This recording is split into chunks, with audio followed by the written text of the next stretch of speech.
Emily from the Regina Humane Society. This is Q, just a little healer. Today we're going to talk about positive reinforcement training. So regardless if your client's a pet sitting client, a boarding client, etc., we can have little things that help us create a positive atmosphere. So in a nutshell, positive training is rewarding things that we do like, okay, while ignoring and or managing things that are problematic, right? So anything that we like, so for example, she was downing right there, I could reward, okay?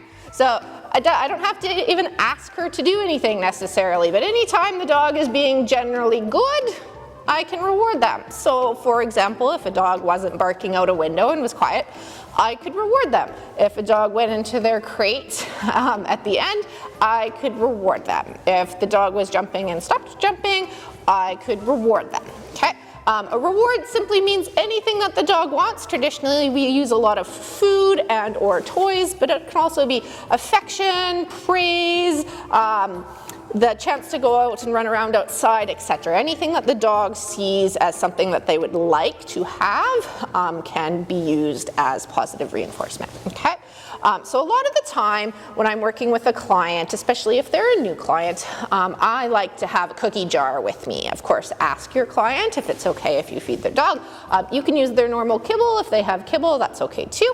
But I tend to have a cookie jar that I either travel around with or I set it in a central place in the house so that I can quickly go and grab a reward whenever I need one, okay? I'm new to the dog, so I want to be rewarding anything that's good if I can, and if it's good with the owner, all right? So that's as much really that you would be doing in this type of situation, is you're not necessarily training anything specific, you're just gonna reward the good stuff that you do like. So for example, if the owner is like, oh, she does a lot of jumping, you might be like, okay, anytime the dog isn't jumping, we're just gonna toss the dog a reward. Okay, so this dog right here hasn't been asked to do anything, she's just assumed a position that is good, so I will totally reward her for it. Periodically. I don't have to constantly reward, but periodically I can certainly toss the dog a reward for something good.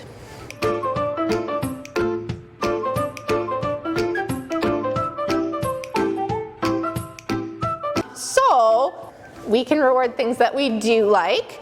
However, often there's nuisance behaviors or annoying behaviors that either the owner doesn't want or we don't want.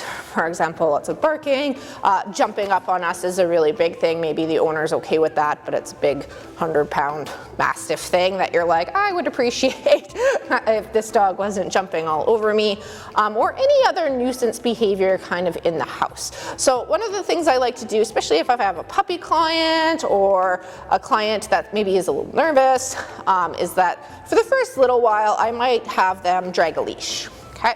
So what'll happen is that when they drag a leash, you can quickly assume control of them and or deliver some type of consequence. So consequence isn't necessarily a punishment. Typically, it's a way to remove freedom, okay? So we can think of freedom as something that the dog wants, so freedom is therefore positive, whereas if we limit freedom, we start limiting their choices without taking their choices away, okay? So for example, dog is barking out the window or trying to get out the door. It's easy for me to step on a leash and or pick the leash up to prevent and therefore manage the opportunity for poor behavior, okay? So it's as simple as, oh, okay, now I've got the dog and we're under control. Or if the dog starts jumping, it's easy enough to do this, and eventually the dog might be able to jump a little bit, but they couldn't actually get up on you. Okay?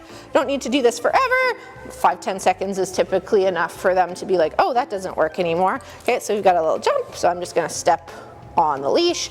You can, if there's good behavior right away, you can go back to here's your cookie on the ground. That's totally fine. If you have barking out the window, it's easy to go here, call your dog a little bit, treat them for moving away from the window and or stopping barking, all right? So there's limited things we can do when we're caring for other people's dogs, certainly, but there are easy ways to minimize poor behaviors that you might be dealing with in the home while you are there.